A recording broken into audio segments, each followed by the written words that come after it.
Welcome to this week's episode of United Boxing, where we cover boxing from the United States and the United Kingdom. I'm David Greisman, and I'm joined as always by my partner in Marmite, or maybe that's my partner in crime, or maybe it's just that Marmite is a crime. Either way, I'm joined by British broadcaster and boxing analyst extraordinaire, Darren Rees. Darren, how was your weekend?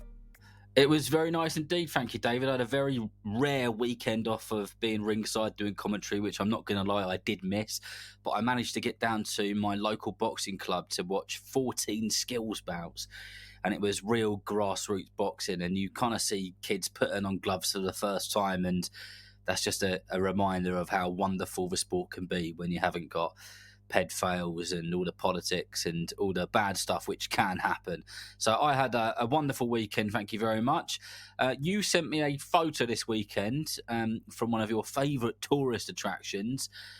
What was that about then? What were you up to this weekend? Have you got a new role? I went on a visit to the White House here in Washington, D.C. for their Christmas tour. Every year they do a really great job with the decorations and the public can get passes to go in. I feel like that was a fitting question for you, though, given the theme of this year's episode, which is positions of power. And there's no more powerful position in boxing than being the heavyweight champion. This week, we'll be talking about the upcoming rematch between the heavyweight champion, Oleksandr Usyk, and the guy who used to be champ, Tyson Fury. And since no one is ever in power forever, we'll also be discussing the future candidates who will be aiming to become champion in the years to come. Who are the contenders and who are the pretenders? But let's start with the big story first. Darren, how hyped are you for Usyk-Fury 2? Well, I'm very much looking forward to it indeed. The first fight certainly didn't disappoint in any way, did it? It had a little bit of everything, which is a phrase which I use quite often, but it really did. It had the drama, it had the skill, it had everything which you wanted from a fight. And in that ninth round, it came ever so close to ending. And I think Tyson Fury was pretty fortunate to get through that round, and it kind of showed the heart and the type of character that he is when he's in there.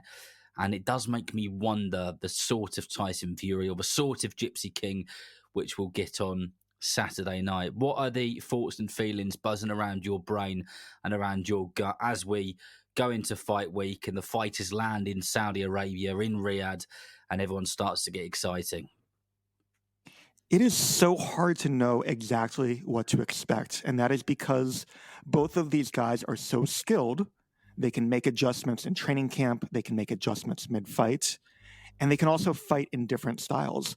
I don't know how many people thought that Oleksandr Usyk was going to hurt Tyson Fury, never mind hurt him as badly as he did. And then I go back in time, and I don't know how many people thought that Tyson Fury was going to do to Deontay Wilder what he did in their second and third fights. You know, I wrote in the TV Picks piece this week for Boxing Scene that both of these guys have been perfect in their rematches. For Fury, he had a trilogy with Derek Chisora. He had a rematch with John McDermott earlier on in his career, and he obviously had the three fights, the second fight and the third fight with Wilder that made up for the draw in that first fight. And Usyk, he's had one professional rematch, and that was the split decision over Anthony Joshua.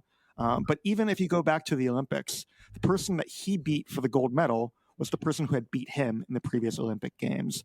So both of these guys are very good. This is the fight, and the fact that it was such a good, close fight back in May also has me excited. That was Fury's fight in the early rounds. And in the fifth round, when he was going to those body shots, to those uppercuts, it seemed like it was going to be ending early. And then Usyk comes back, does what he does, and gets the decision. He does, and I guess the thing which I'm balancing in my mind as we approach Saturday is this. Has Oleksandr Usyk got Tyson Fury's number? They always say that fighters have a bogeyman, and there are so many examples of bogeymen which we can give when it comes to the sport of boxing. And how much will that defeat be playing psychologically with the brain and the mind of Tyson Fury? Surely that has got to have some sort of impact, and there's no way that it cannot have an impact. But also, we've seen Tyson Fury come back from rematches. We've seen Tyson Fury be knocked down. And in both of those scenarios, he's either come back to win or he's come back to draw. He's never had to come back from a loss. Tyson Fury and his family are big on ego, on being the Gypsy King, on being the greatest and the best fighters, not just in the country, but in the world, and being a fighting family. I wonder how much pressure that will put on Tyson Fury. I wonder how much that will drive him to want to get the result. And I wonder where his mind's at as well, because I don't know how much you've seen of the interview so far in Fight Week, and we're very early on into Fight Week. But he was asked by a couple of different people about what he does after this, and he said that he hasn't spoken to his wife Paris or his children in 3 months. He said, I've not muttered a word to them in 3 months. Psychologically, is that putting him in a better place to go into a 12-round war with one of the best fighters of our generation? Or is that gonna be holding him back in some sort of way? Is he not stable in terms of his mentality and the way that he is within his mind? I'm not sure. What do you read into that sort of stuff? That's a very good question. And it also is a question of whether Tyson Fury is telling the truth. Because whether he's talking about the fights or he's talking about his personal life, there are times that he's so very compelling and so very raw and open. But he, like other people in the sport, or perhaps even more than other people in the sport, is one who is prone to exaggeration. So obviously, he's presented himself as a family man and as close to his kids, a loving father. That could be very difficult, and that could also drive hunger. He has thrived under pressure mid-fight. He's come back from being hurt by Steve Cunningham or Deontay Wilder. He's battled back through all of these difficult moments in his fight, in his career. I think people might be over sensationalizing the footage that we saw soon after the loss, where Fury was apparently drunk coming out of a club. That was one night. I would be concerned, given his history of substance abuse, if there were repeated performances like that. But otherwise, I can only expect that Fury is giving himself the best possible chance. The question that I have is, does getting hurt by an Oleksandr Usyk mean that he's done?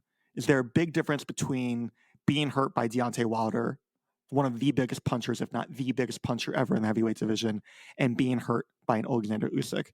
And I don't know what your answer is to that. I don't even know what my answer is to that, because Usyk, while a former cruiserweight champion, he has grown into heavyweight, and he may very well have more power than expected. And plenty of cruiserweights have gone up and been able to hurt heavyweights.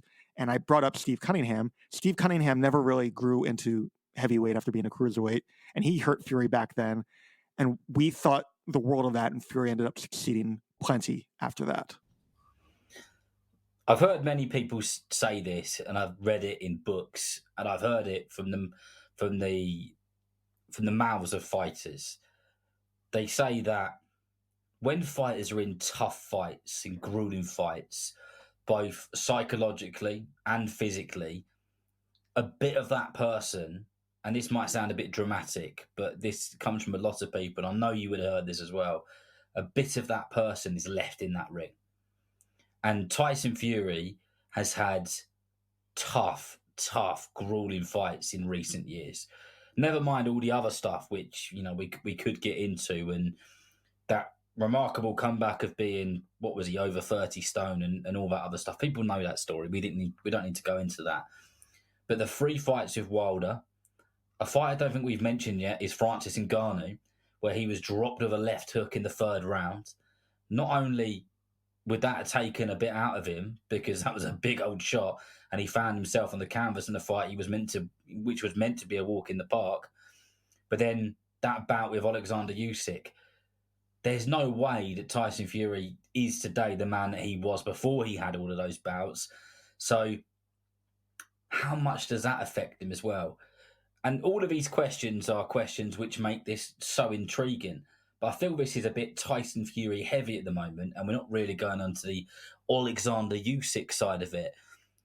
And sometimes we see people become old men overnight. And you hear fighters say they kind of lost it overnight, but they didn't really. It was the fights beforehand, and age catches up with them. They haven't quite got the reflexes and the speed and the power and the brain and everything else which goes along with it. Is there any risk that Oleksandr Usyk could become an old man overnight. Is there any risk that his performance against Tyson Fury last time was his absolute peak, and he's potentially going to fall from that, or do you not see that being something of significance? I think there's absolutely a risk. Usyk is about 1 month away from his 38th birthday, and he has been fighting for so long in his life. You know, he had that long and illustrious amateur career that preceded it. I wouldn't say that he's taken significant punishment in his pro career to the point that I'm concerned, but he's fought at a high level for so long that, of course, time and wear and tear and all the damage that he's taken can get to him. And he was getting hurt by Fury early on. So there could be pieces of Usyk that were left in the ring as well, even if he was never reeling rope to rope, pillar to pillar, pillar to post, the way that Fury was in that 9th round. We never know how a fighter truly looks in training camp in between. You know, we're always going to hear that it was a great training camp, that they're at 100%, they're going to do their best on fight night. We won't know until opening bell or sometime thereafter on Saturday, but it is a concern of whether Usyk, after all his time and being in with men who are naturally much bigger with him and have pummeled him, will get to him. Do you know what? The worst question in media, which is asked to fighters, and guess what? I've been guilty of doing it in the past as well, and I've made a strict rule with myself. I never ask now, how was training camp? It is the most boring question on earth, because your answer is always going to be really dull and boring. Training camp was great. I've had fantastic sparring. It's been this, it's been that. I've never been in a better place. Maybe actually the question isn't boring. It's just the answers which you will always get back. Because if you got the open and honest answer from Tyson Fury last time round, his answer probably would have been, do you know what, Darren? I'm a bit worried. I haven't sparred for this because I had the cut last time and I was worried about losing 10 million quid. So actually, training camp has been great, apart from I've not done any sparring. But there's no way in a million years he's going to come out and say anything like that, is he? So, like you say, until that opening bell goes and you watch the first couple of rounds, nobody really knows, other than the people really, close to them. And this goes back to the conversation we were talking about with Sonny Edwards the other day, doesn't it? Like, it's about the people who are closer to them. These are good and important questions that we're asking in terms of how much is left for these two men after their careers, after their lives, after this one fight. But these are still, in my eyes, the two best heavyweights in the world until proven otherwise. And I think it is something to be truly excited about. I thought that they pushed each other to a higher level in May, and I hope that we'll get that this Saturday night. I will say, as hyped as you and I are, I don't know how much hype there is in the United States for this fight right now. What about in the UK? It's grabbing older people. It's definitely grabbing older people. I've heard people talking in pubs about it recently. I've heard people talking in the post office queue about it. It's grabbing older people. And it's getting a lot of publicity because obviously you've got the Zone chucking it about. In the UK, this is TNT Sports, formerly BT Sports, and Sky Sports as well. And when you're watching the football, so football obviously being the most popular sport in the country, so before halftime and afterwards, massive Manchester derby on Sunday between Manchester United and Manchester City, millions and millions and millions and millions of people watching. What was the advert? Tyson Fury versus Oleksandr Usyk 2, live on the Sky Sports box office this Saturday. So yes, people are excited about it. I don't know if I see. Get your opinion on this. Maybe it's not like it in the States. Maybe they're just people who are a bit fond of their own opinion when they don't know enough in the UK. I really struggle to watch boxing or be in a place like a bar or a pub to watch boxing, surrounded by people who don't really know much about boxing, because their opinions drive me absolutely insane and they just come out with utter rubbish. 90% of people. In fact, I watch Fury versus Usyk 1 in a pub just up the road from where I live.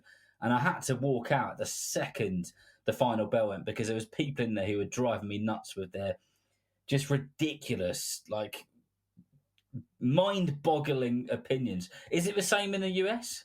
I think there are definitely casual sports fans, but I think it has to be that case even beyond casual sports fans, because I know that you and I have both been on press row and heard the opinions of our counterparts.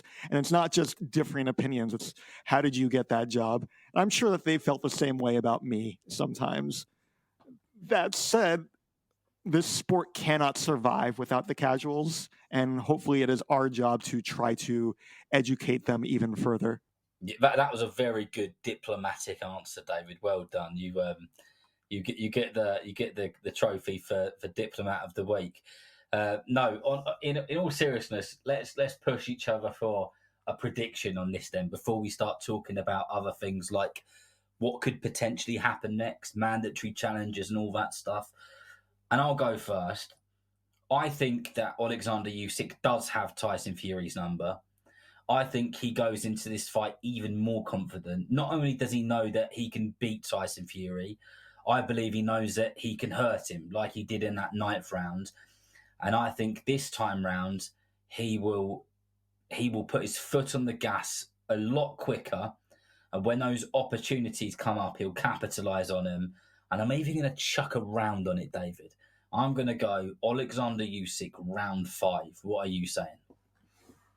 Oh man, you really are putting me on the spot. In the same episode where I had to do the math for what 30 stone equaled. Man, I think that there's nothing that Tyson Fury can do that Oleksandr Usyk is not already expecting and prepared for. It's just a question of whether he can handle it.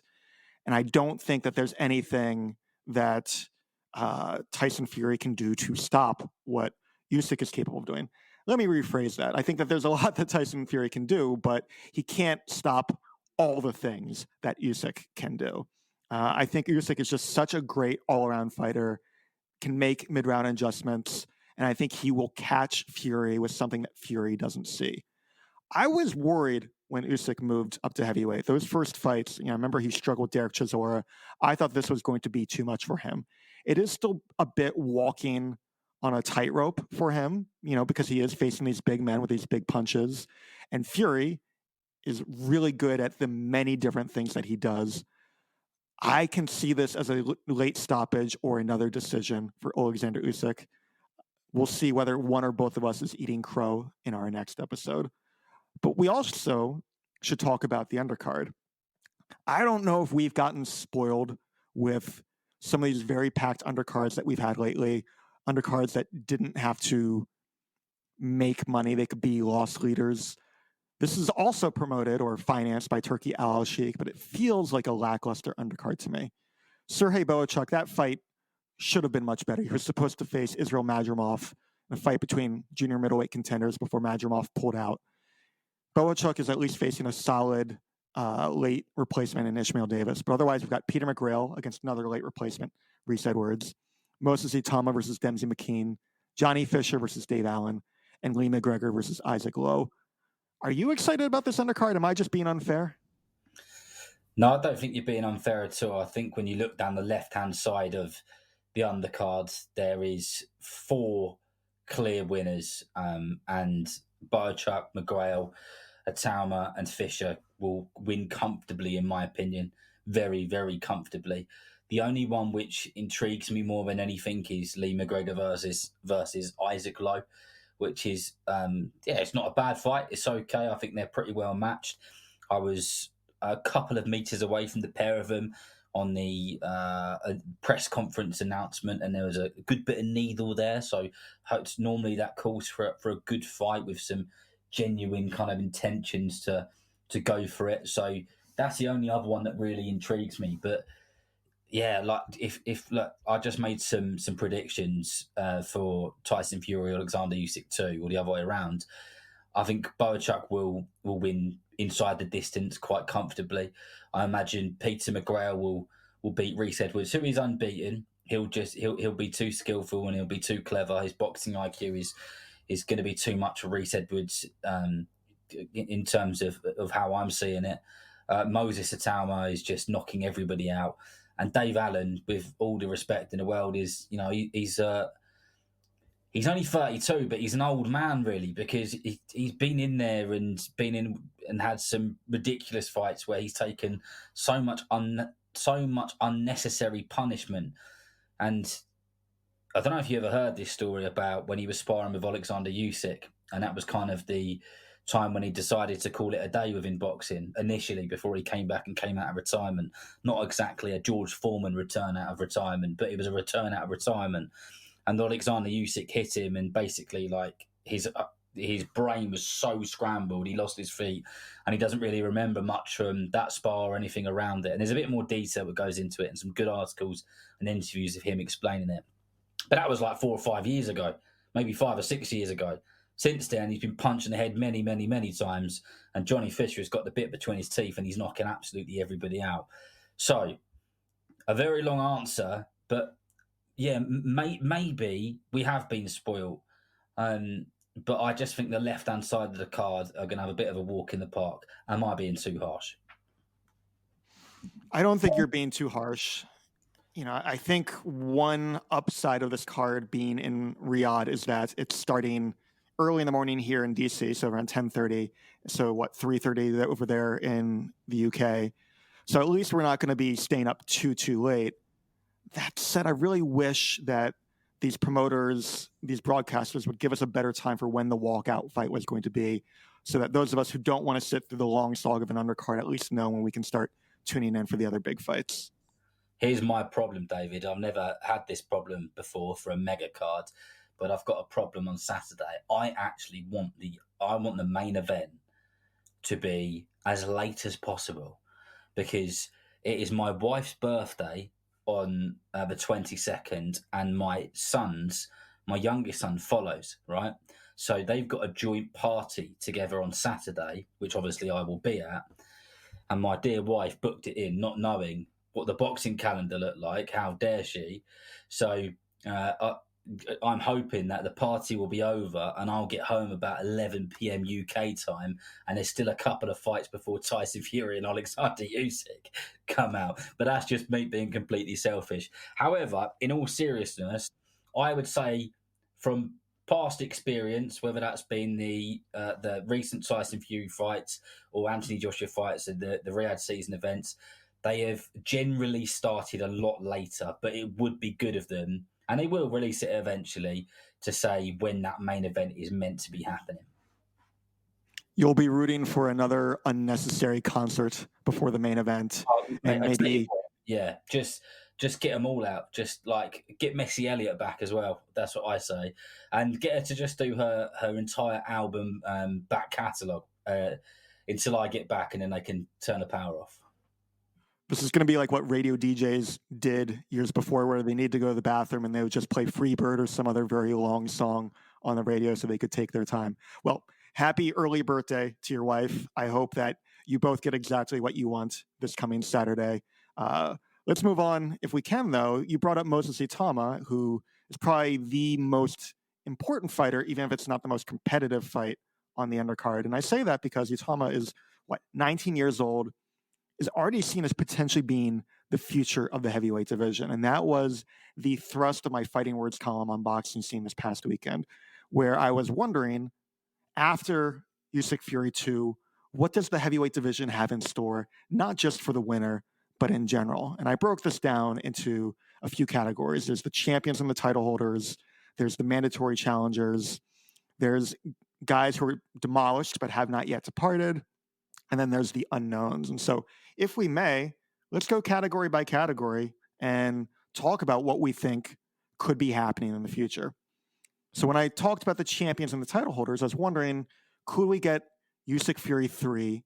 And where does the winner of Daniel Dubois versus Joseph Parker, which is taking place in February, fit into the picture? This is a fascinating concept, and a concept which could come to life. And there will be people saying, hey, Darren, David, you can't be talking about Usyk-Fury 3. We've not had Usyk-Fury 2 yet. It might be diabolical. It might be terrible. They might both announce their retirement on the night. And that's true. But look, We know how the boxing world works just like you do, and there's a good chance of this stuff happening. So Daniel Dubois versus Joseph Parker is interesting in terms of the outcome of that and what could happen next because of this. Would Tyson Fury, if he comes through, want to fight a young gun, explosive fighter who is just doing this? And for those who obviously can't see me because they're listening, is just going up, is going upwards in every sense in terms of speed, experience, power, aggressiveness, just absolutely everything. I don't think he would. Would Oleksandr Usyk fancy that rematch now?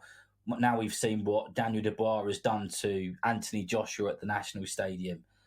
That again is just like a massive question mark.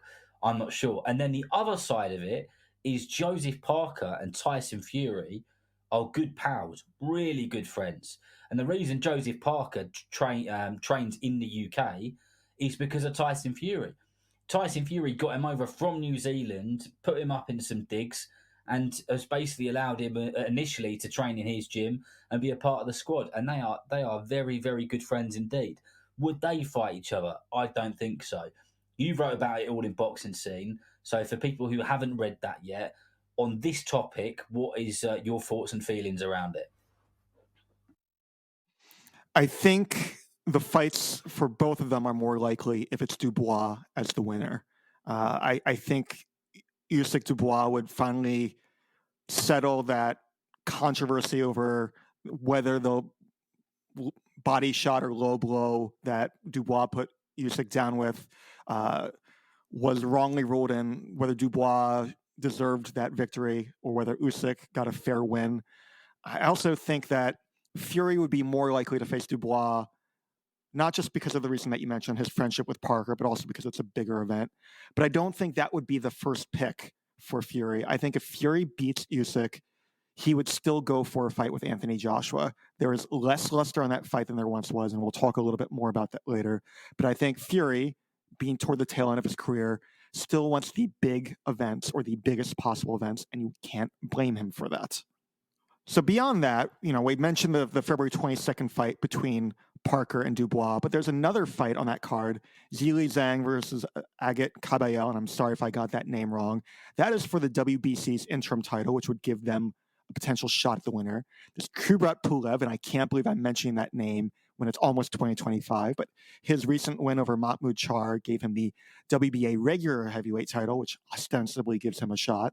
And then there's a potential fight between Martin Bakole and Efe Ajagba, and that would get them a shot via the IBF. So there's all these guys who could potentially be lining up to face the winner. Do any of those intrigue you more than the rest?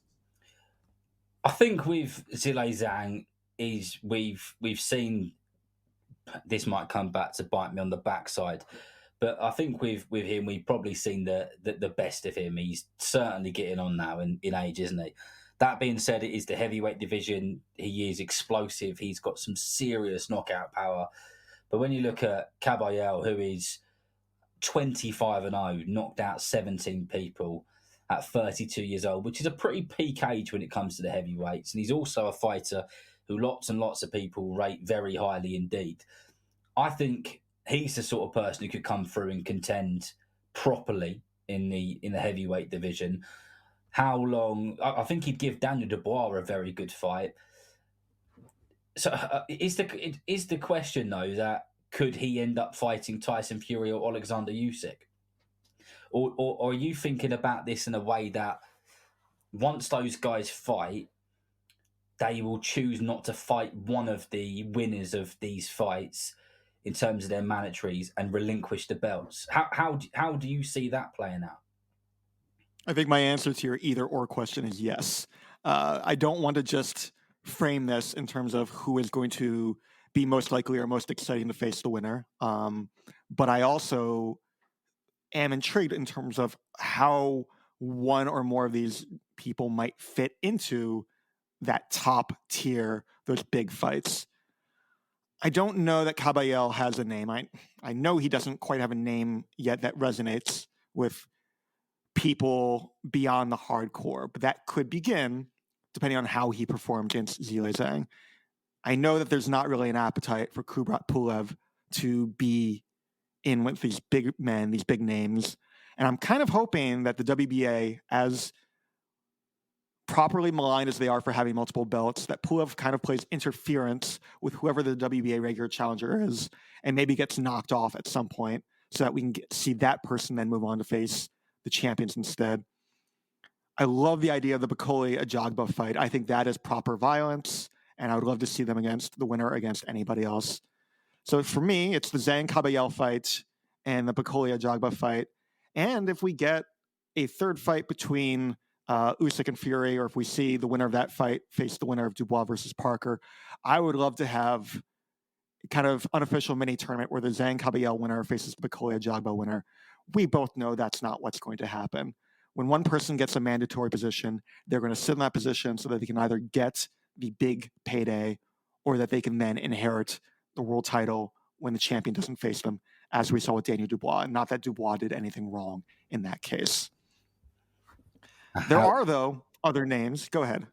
No, I was just going to say, how good would a mini... We spoke about the World Boxing Series, didn't we, a couple of weeks ago? Can you imagine a heavyweight version of that now? I would love that. I would love to have the best facing the best no matter what.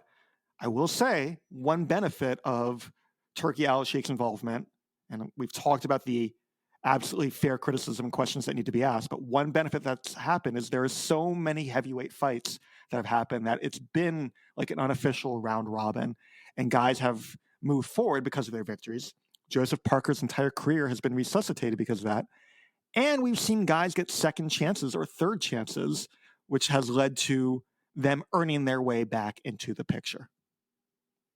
And speaking of two guys who still want to earn their way back into the picture and the question of whether they can, I mentioned that there's a category in my column, demolished but not yet departed.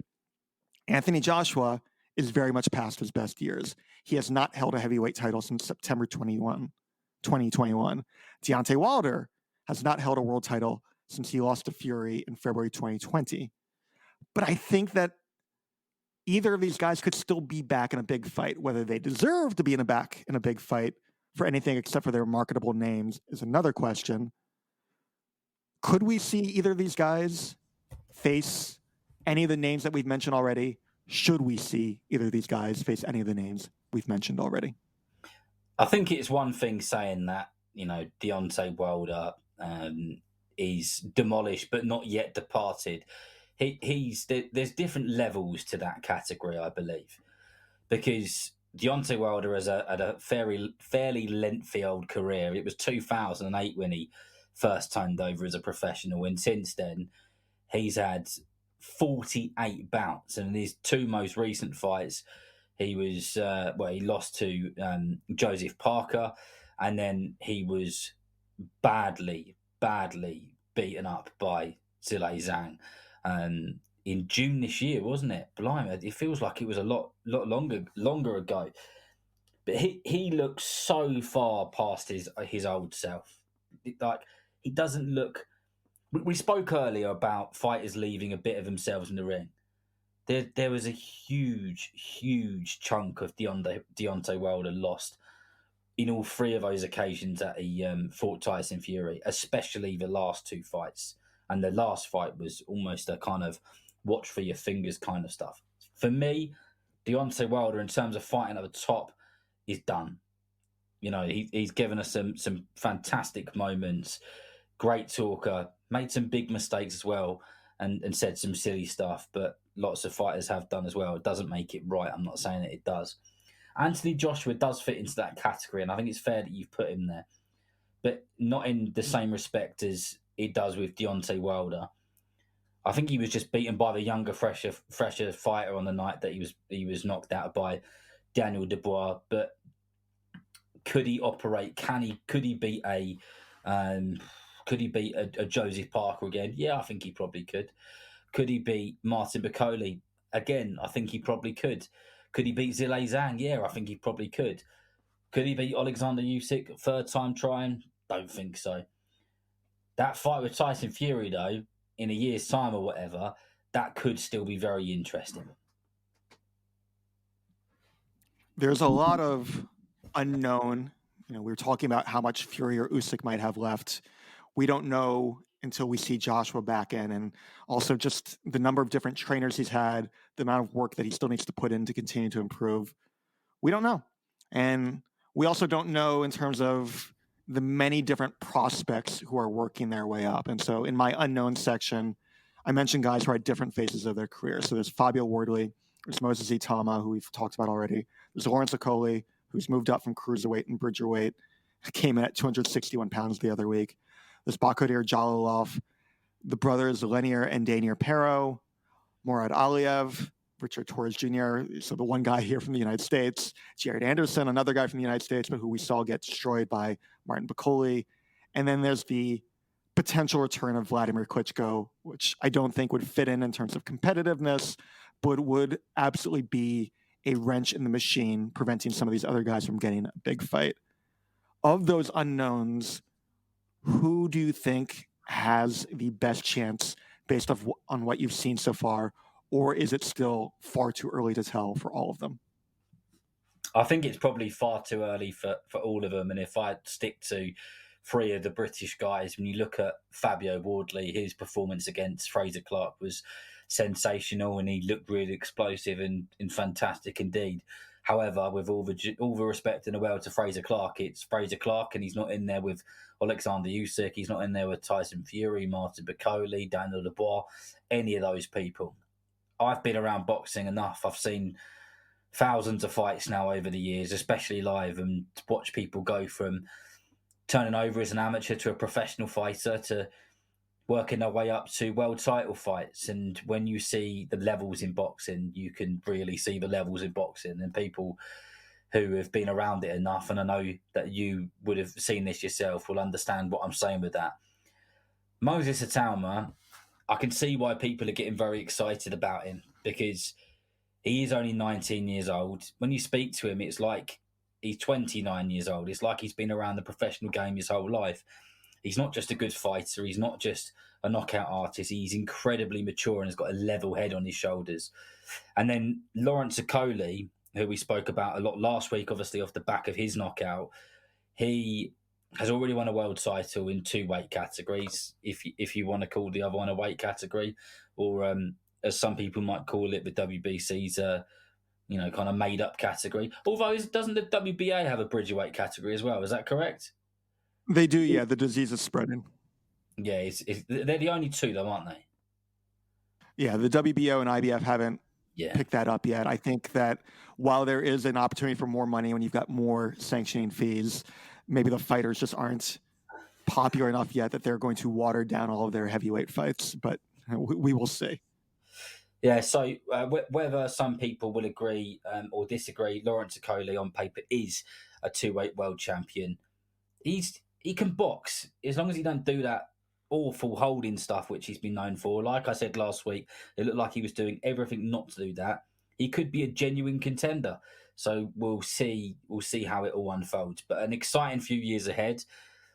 Who most, if you had to get your money out your wallet and stick it on the table, out of the names which you've listed there, who would you expect or who would you feel would give you the least amount of risk when it comes to winning a world title? We're picking a horse before we've seen them really run in all of the races. That was a good quote. I'll give you that one. Itauma might have the greatest amount of room between where he is now and his ceiling, but we still don't know until we know. There have been so many talented fighters that look like they have the goods and then they're just not that good. We want to see them in tougher fights, and I think that that is why I'm excited about following these guys over the next few years. We don't need to see them in a major world title yet, but we can follow their development, and it's nice to at least have a rogues gallery, a checklist of people who we are keeping an eye on as they develop. And if they face each other somewhere along the way, even better. Something I will add to this is some promoters are absolute geniuses when it comes to paving the way for their fighters to get the opportunities which they want them to get. Some promoters are very friendly with the presidents of governing bodies, and we could do a week's worth of episodes on these kind of scenarios where there's people who appear in the top 10 or top 15 of whatever it is, WBC, WBO, IBF, WBA, etc. And depending on the relationship between a promoter and a fighter, and that could literally be any promoter and any fighter, as long as they are of a certain standard, the people who you least expect to win a world title could go on to do it, because a type of opponent which could end up fighting for a vacant world title belt, which is up for grabs. Literally anything can happen in boxing. That is why it makes it one of the most exciting sports, but also at times one of the most frustrating sports as well. Let's move on very quickly to other news, and then I want to talk about the very eventful weekend that we had in boxing. There were a few fights that have been postponed. Naoya Inoue was supposed to be facing his mandatory challenger, Sam Goodman, on December 24th. Goodman suffered a cut over his left eye on his final day of sparring before flying to Tokyo, so that fight has now been rescheduled for January 24th. Jaya Pataya, he was supposed to be facing his mandatory challenger, Hussein Sankara, in early January. Sankara got hurt in training. That fight will not be going on. And then Ryan Garcia was supposed to be fighting an exhibition on December 30th in Japan. He supposedly hurt his wrist, and that fight has been postponed. But there had been two potential areas of trouble. One, Golden Boy Promotions had not yet given their official permission for that fight to go forward. My guess is that Golden Boy wanted more money out of that. And two, the question of whether Garcia was truly making the right choice in fighting an exhibition while he was suspended from fighting professionally within the United States. Beyond that, the one other piece of news is that the WBO has said that they will not recognize Errol Spence if and when he fights Sebastian Fundora at junior middleweight. Fundora also has the WBC belt. I don't think that this will be an obstacle going forward, but it is interesting to see a sanctioning body actually put their foot down and not allow something to go forward when there is much more money in it for them. Thanks, David. And in terms of fights which have happened this weekend gone, and we've made numerous comments about how hard boxing is to keep up with at the moment because there's just so much happening. Return to the ring again for heavyweight Dillian Whyte in Gibraltar, who fought the Ghanaian Tete. I know you didn't get a chance to watch this. I don't know how many of our listeners got the opportunity to watch it, but Dillian Whyte didn't appear in your list on the boxing scene column, and I can see why. And if you saw his fight on Saturday, then Sunday actually, it was a Sunday evening, then you probably would agree with that as well. He ended up going like having five rounds of war with Tete. This is a fighter who Daniel Dubois knocked out in a round just a few years ago. He doesn't look a fraction of his old self, and we always talk about themes on the podcast, and that has been the theme of this, especially when it comes to the heavyweights. And yeah, Dillian Whyte just didn't look himself, which is sad to see. It is sad to see. I think that we will sadly still potentially see Whyte in against any of the names that we mentioned above because he still has that marketable name. I worry, we've talked about this episode, we've talked about this in episodes before, I worry about the damage that he could take unnecessarily. In an ideal world, he would see his performance against Tete and be like, okay, that's it, I'm done. One of the things which has come to my mind is that Derek Chisora has been another heavyweight, which we've spoken about recently. His fight at the Co-op Live Arena at the start of 2025 is being titled as The Last Dance. That is fight number 49 for him. That is the last dance in the UK. Dillian Whyte, at the end of his fight in Gibraltar on the zone, said to Ali Drew, who was presenting that night and interviewed him, he said, tell Turkey to get me on the Riyadh season events. I can still get in there and basically contend with all of those guys. I reckon we might get the Derek Chisora Dillian Whyte trilogy as Derek Chisora's very last fight in Riyadh season, which will be fight number 50 for him. And I guess that will tick the boxes for everybody involved. How good it will be, I don't know. But hey, that's boxing. There have been times that faded fighters have put on fun fights. I think about the two fights between think it was Fernando Vargas and Shane Mosley, and then the fight between Vargas and Ricardo Mayorga. It's not great for their physical or mental health, but it could be fun in the ring. That is the tightrope that we as boxing fans watch. Well, speaking of themes, you mentioned how fun that fight was. There were a number of very fun fights over this weekend. Alexis Roca and Raul Curiel, both welterweights, fought to an entertaining draw in California. There was a really good bantamweight fight, which Antonio Vargas beat Winston Guerrero for a secondary belt.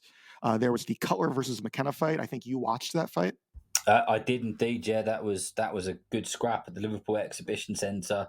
I said it could be fight of the night, and it really was fight of the night. Lee Cutler came away victorious, landed some big, horrible right hands, and managed to put McKenna on the canvas. And off the back of that, he will now get the opportunity to headline just down the road in Bournemouth at the Bournemouth International Centre in 2025. That's the promise from his promoter, Ben Shalom, anyway. And then there were a pair of upsets, and I'm going to start with the smaller upset, and that is Leonardo Mosquera defeating one of the guys that you and I were really talking up just last week, Chev Clark. Yeah, so Chev came out guns blazing, probably didn't box as cute as he needed to, walked straight into a big, horrible left hook, went down hard, heavy knockdown, but survived the round, came back to make it close.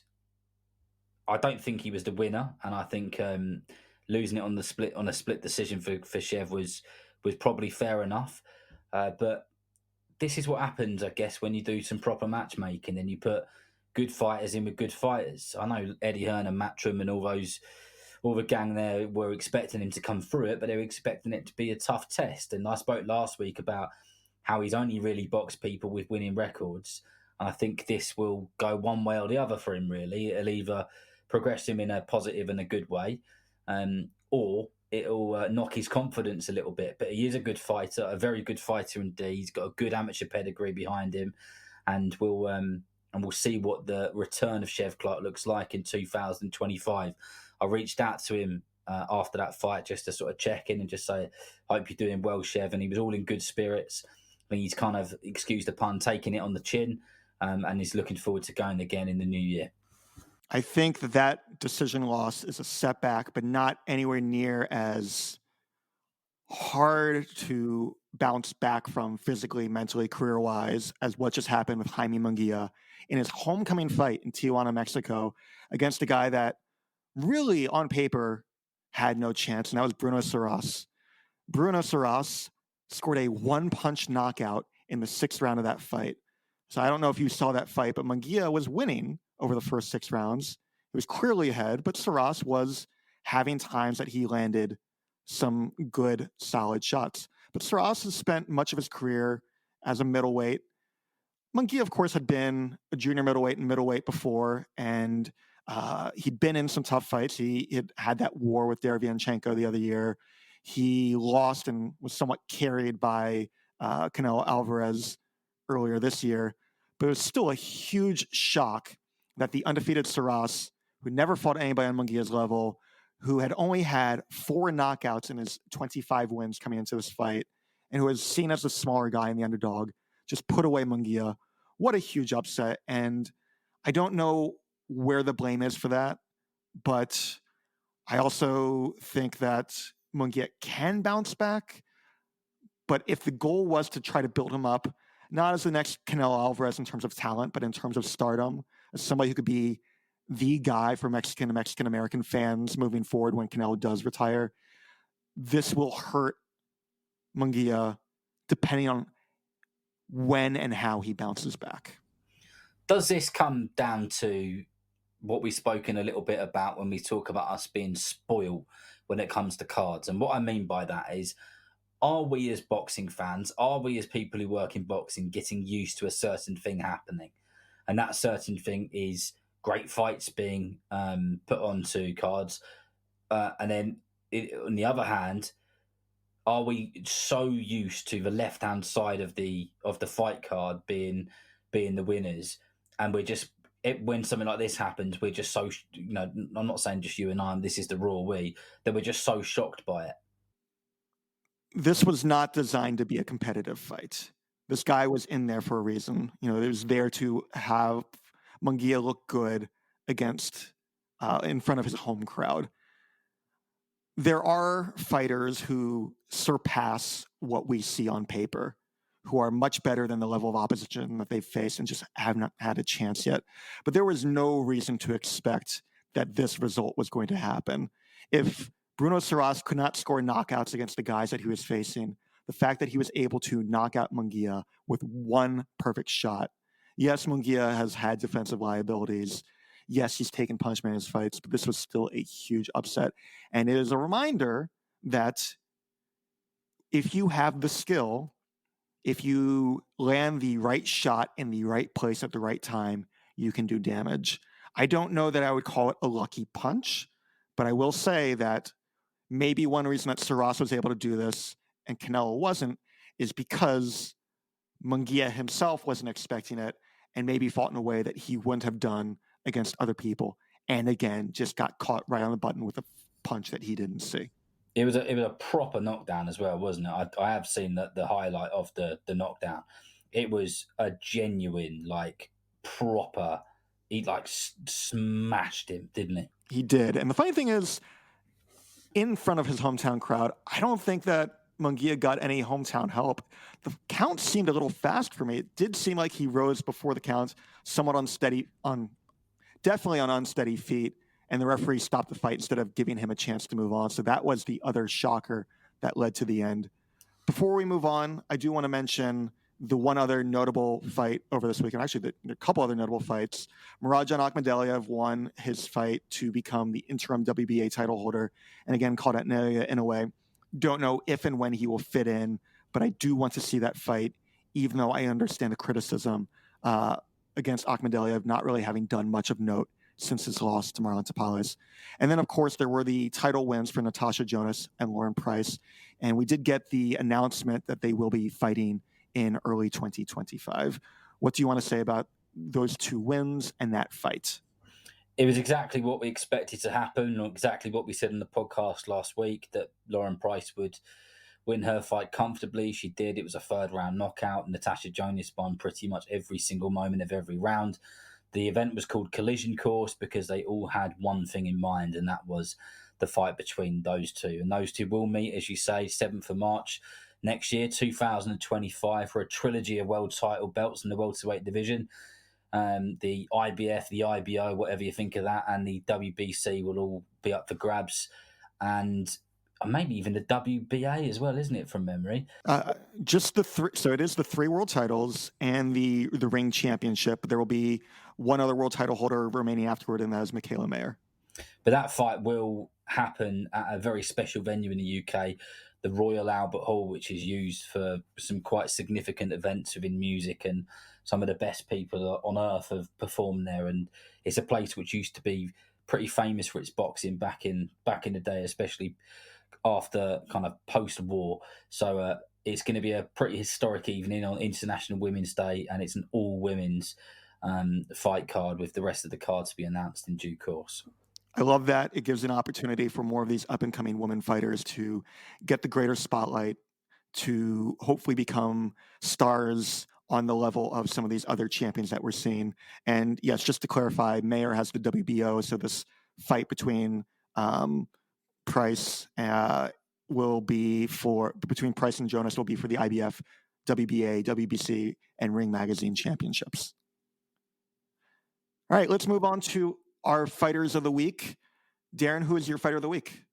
Right, so my fighter of the week is a bit of a different fighter of the week this week. Now, I've got a lot of love and a lot of admiration for what I describe as away corner fighters and other people call journeymen and journeywomen.